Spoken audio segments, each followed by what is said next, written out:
Welcome to the Rim Break Rodeo. We hope this video helps.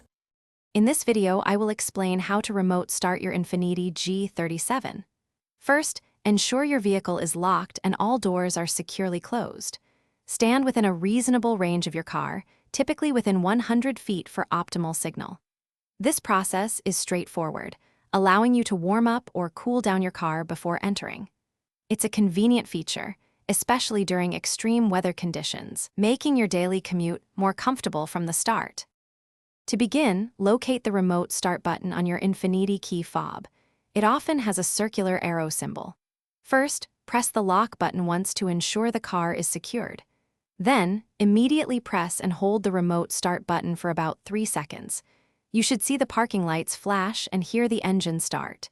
If it doesn't start, try repeating the sequence, ensuring you hold the button long enough.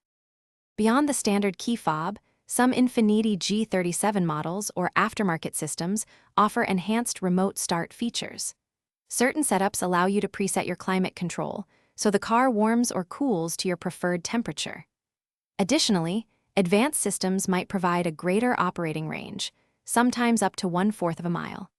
Many modern solutions also integrate with smartphone applications, giving you control from almost anywhere. If your remote start isn't working, there are a few things to check. First, confirm your fuel tank has at least 1/4 of a tank of gas, as a low fuel level can prevent remote starting. Also, ensure all doors, the hood, and the trunk are completely closed. Any open access point will disable the system for safety. If you're looking for ways to simplify your daily routine, check the description for a link to some fantastic leak-proof meal prep containers and other great deals. Thanks for watching. Consider subscribing if we helped you.